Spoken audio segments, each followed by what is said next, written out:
Welcome back from the break. It is now time for the conversation segment. Today I'm speaking to a stand-up comedian. I'm super excited, but she is also a body positivity pioneer. You want to know her name? You want to meet her? You want to find out who she is? She's so fabulous and gorgeous and all that lovely stuff.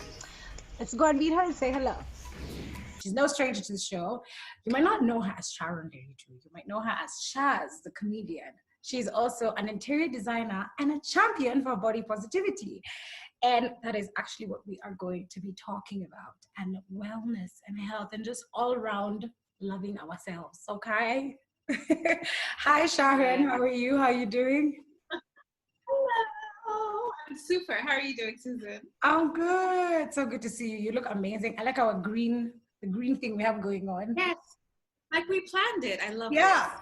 Guys, there was Green is my favorite color. It's the color of life. It's the color of money. In some countries, I'm here for it. Yes. I love green as well. It's also my favorite color. Wow. Color. Yes. So today we are going to be talking about health and wellness and body positivity. But before we get into the nitty-gritties of it, I want to ask, how have you been doing? How have you been doing with COVID, social distancing, and this new normal we're all living in? Oh my goodness. I'm happy to say that even if I'm going through we're all going through this together. I feel that I've been super blessed and I feel that I'm thriving despite a lot of the, what can I say, setbacks that we're all Right. going through. Yeah. Work has been challenging. A lot of stuff has taken, hits.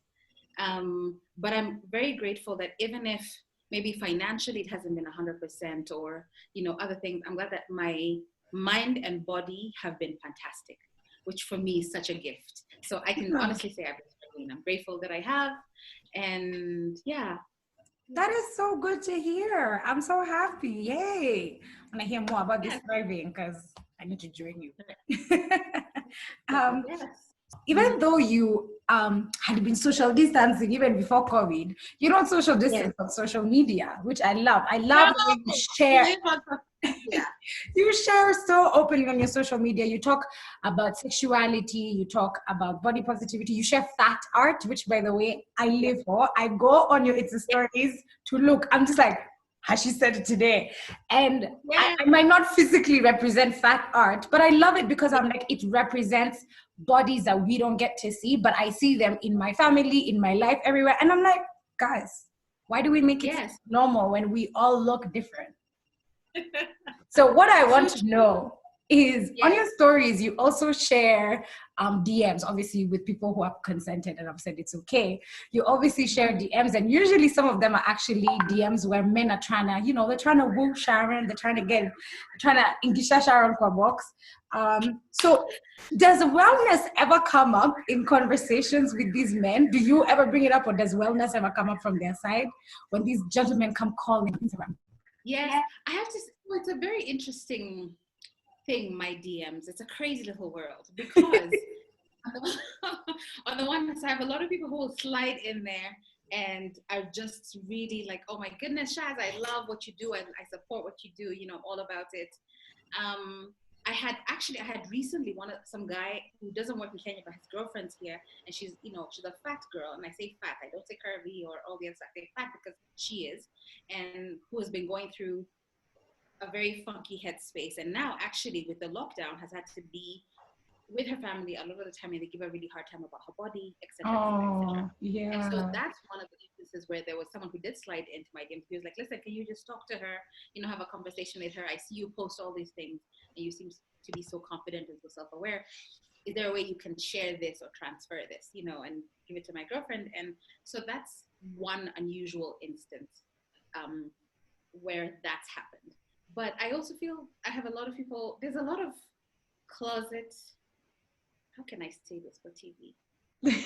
I think I know what you're trying to say. Oh, my English is coming together. The English is lost. Fatter body appreciators. Right. Who slide into the DMs. And I'm telling you, they're just in the closet and I'm like, bust those closet doors open. Don't just slide into my DMs. Show the world. Tell Don't just come and tell everybody me. else. Yes. Yeah, Let's pick it up you movement, know. people. There's a lot of people like, I like you, I like your size, even if you're the size you are, I like it because I like how you like yourself, you know. So there's always that like hint to about, you know, even if you're the size you are, I really like it. Even if people say I really like it, you know. So there's also that as well. And I'm like, you know, come on, come on. This is a safe space. Tell me everything. Yes. I love And that. that really does come up. Yeah. I like that. Actually, I think when it comes to insecurities that we have of our own bodies, or even insecurities that we have of the things in bodies that we like. So I'm like, oh, I'm attracted to this and I'm attracted to that. We shouldn't be shy about sharing it. What I would want to know is, what advice do you usually give to people like the lady you talked about? People who have insecurities about their bodies, they come, they look at you, they're like, wow, she speaks up about it. She's so confident. She loves herself. How do I get there? Yeah. Oh, I would say, so here's the thing. The way I try to look at there's a beautiful quote that I love, and I use it all the time. And it's by a writer, activist, thinker, a lady called Ijoma. And she says, you are not alive to please the aesthetic of the colonized eye. And I remember the first time I read that, and when, you know, when you see, once something is seen, you cannot unsee it, right? Mm-hmm. And I began to see that so many of the things that we have insecurities about are inflicted on us, because I think it's an infliction. And they come from a point of view of trying to make us try to fit and conform and to change into this thing that we were never, ever going to fit into anyway, okay? And it's, for me, it's such a, it spoke so much to me, because I realized, okay, so I don't have to be skinny. I don't have to be light skinned. I don't have to have that straight sort of Asian or Western, you know, hair. Mm-hmm. So what does that do to you when you realize that it's a lie that we have co-opted, right? Yes. So I would say to anyone who's sort of struggling with that, like, first of all, I say question where that comes from. And have those uncomfortable conversations with yourself. You know, I write a lot about, and I think it's also it's in there with the wellness. Our love, and I love and adore Black men, and I try to highlight blackity black, you know, because also there's that stigma on colorism, right? Yes. And media and magazines or whatever will always sort of paint a picture of, you'd be so much happier if you were lighter. Very much with the body thing. Be so much happier if you were smaller. And I'm like, no, reject that 100%. I want to be happy now in the body that I have now. I want to experience life in all its fullness in this with the fat arms and all of that now. You know, I'm not, and I hope it's something people see me do, and then that they adopt it in their lives, is that I'm not going to sit around and wait for the opportunity. I'm not going to wait to be a perfect body size. I remember, so I've done many things that I'm really, really proud of. But I climbed Mount Kilimanjaro last year. Now, listen, I will say it to everyone. So if you've heard this before, girl, get into my story. But I did. And it wasn't, I'm not a climber of things. Usually, if I live on the top floor of my apartment, just like generally, if I leave something in my car, I'm not going back down to get it, right? But the opportunity came for me to climb Mount Kilimanjaro, and I was like, oh, it's not really my thing. But I was like, well, you know, let's see what this body can do. Why not? Right. And so I did, and I feel it was one of the most rewarding experiences for me, because I realized that fat bodies, because this is the body I've had, right? I've been fat all my life. I've tried all the diets. This thing has not changed. I'm pretty much always some version of fat, right? So if I'm going to sit around and wait, to be the perfect body, to wear a bikini, to climb a mountain, to date someone, to have a great sex life, I will be waiting all my life. So I decided, you know what? I am fat and happy. Skinny is not necessarily equal to being able, what can I say, like body is not necessarily, yes, it's not happy, not necessarily. I love that I do things that maybe people would not think that I could do, and I do them very well.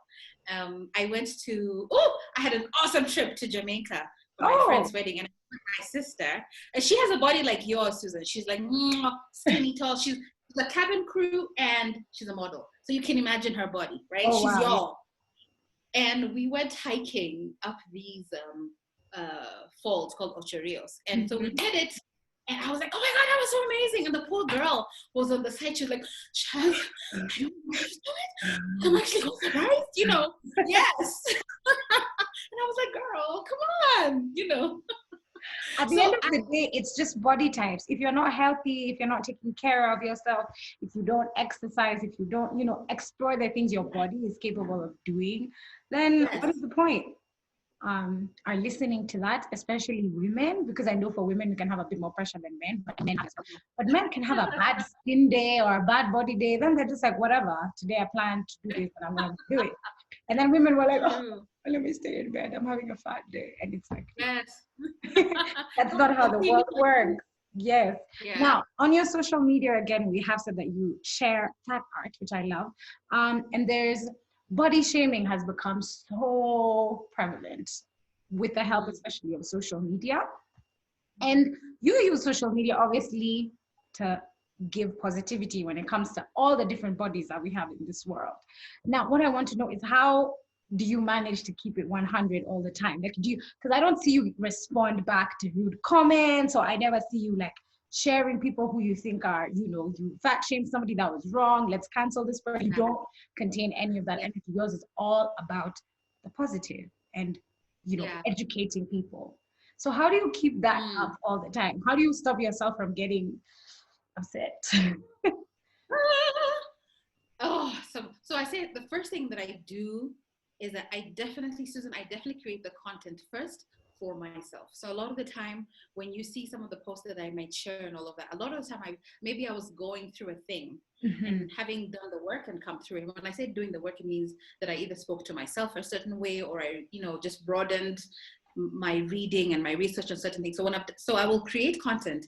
By the time I'm sharing it, a lot of the time I've done it because I needed to hear whatever message that is for myself first, because in as much as I am this person who tries to live in a very positive headspace, I do have moments when I'm like a bit on the edge, right? So I create this because I'm saying it to Shaz first, and then I put it out there. So that's the first thing that I would say that I definitely do. You've got to, Susan, you've got to beat the drum for yourself, first. And then other people will hear it, and then it may resonate with them. And I feel like that's one of the things that's happened with my page. So in keeping it 100, it has to resonate with me first, and then share it out. Make a meme, create a post, write something, that sort of thing. So that's the first thing. Second thing, so the reason I created fat art is because I realized that there's a lot of, whenever you hear, so I can only talk about the fat experience. I'm the fat girl who's lived in this body all her life. When you see how we are cast in movies, when you read comics, when you see a lot of the memes, a lot of this body that I live and I inhabit is always being disparaged. There's not a lot of nice things that are attached to this idea of fat. When I look at those things, there is a humor to it, but I'm also like, well, but also we are also art, we are beautiful. And so I thought I'm just going to start creating and populating my page with images and cartoons and photos of other people. And then I had to start doing with myself as well, just showing people another side of fat art, and was kind of like my way of keeping it 100, because I thought, well, if you can't beat them, overwhelm them.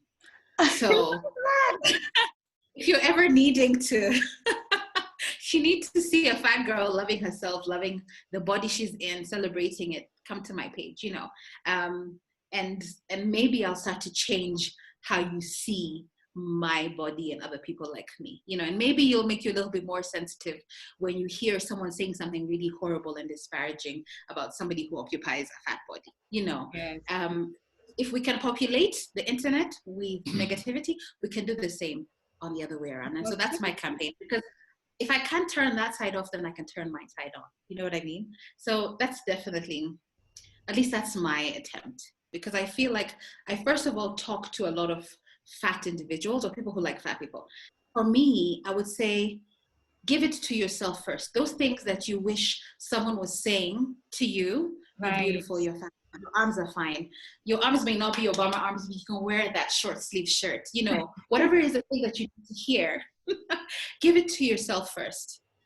And before you wait for somebody else to give it to you. The rest of the world to give it to you. When you unlearn that, so and people always like, oh my, I remember one of my fundis telling me, oh, Sharon, no, medipenda sana. I'm like, yes, let me tell you something. First of all, this girl knows how to love herself, okay? No, so that when I receive a comment, when I receive a lover, when I receive a friend who cannot give that to me, I can educate them.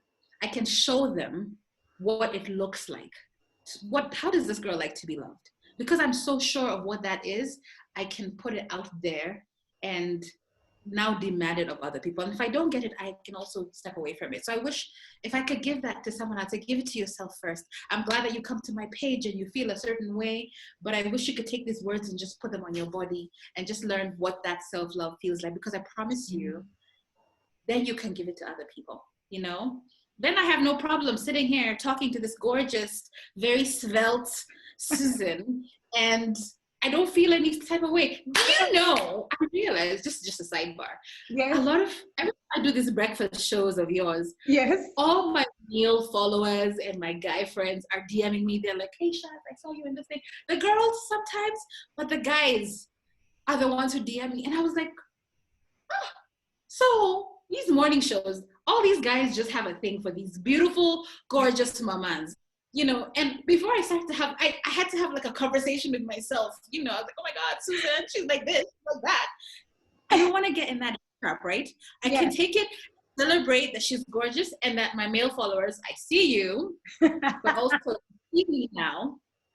And you can look at her and her slim Sharon, because she. But you can also look at me filling up your screen in every way. What I'm saying. Mm-hmm. I love it. And I feel like this is something that I could say to anyone. So it's not just if you're in whatever size, but it's skin color, it's shape, it's financial position, all of that. I'd say lose the weight, and weight, W-A-I-T, rather than the other weight. Because when we're always sitting and waiting for, waiting for approval, all of that, stop waiting for all of this, wait. So I'm waiting to be ready. I'm waiting to be beautiful enough. I'm waiting to have enough money. You know, you realize that you are stealing yourself from so much. You're stealing from yourself. You're stealing from yourself the experience of so much joy and goodness and life and wonderfulness. And if you just did it in the package that you come in right now, I promise you, life is so much more fulfilling and rewarding. And that would be the gift that I would give to you. So there you go. If I was waiting to be skinny to have this conversation with Susan, you guys will be waiting for a while. But here I am. I love it. Here you are. Thank you so much. Sharon, could you please tell everybody where they can find you on social media or off social media to hear more of this? Yes. Come find me. Come. I'm not the best with all the social media handles, but I live on Instagram. Come, my home is in Instagram, and my address is Queendom, QUEENDOM.blog, queendom.blog, because I'm a queen and it's my queendom. So come and visit me. I love it, love it, love it. Guys, go follow her. I am telling you, look out for that fat art on her stories. Yes. Thank me later. That's all I'm going to say. Yes. I'm waiting for this. Yes, girl, you should see what I posted today. It's fire. I'm going to check right now. Yes. All right. Well, Sharon, thank you so much for making time to talk to us here at Life in Style. We really appreciate it. What a joy. Thank you. I enjoy talking to you so much, Susan. This is great. Okay. Have a wonderful day. Bye-bye. Bye. That is Sharon Diritu. She's a comedian and also an interior designer. You saw her beautiful home behind her. You can also talk to her about that and her comedy as well. Check out her Instagram, like she said, queendom.blog, where you will get to see all these wonderful things that she shares. Today, for Sura's Cut, I want to reiterate something that Sharon shared that really hit home, which was lose the weight. But not in the sense that you think. Wait, W-A-I-T. Stop waiting and waiting to live your life because you feel you're not in the right body yet, because you feel your skin is not perfect yet, because you feel your finances are not right yet. There's a lot of things that you're missing out on in life. So give it to yourself first, give that love to yourself first, and live today in the now. Well, that is it for conversations. I'm Susan Jaroge. You can find me on social media on Instagram at Sura_common, on Twitter, Sjaroge_, and on Facebook, my page is Sura Common.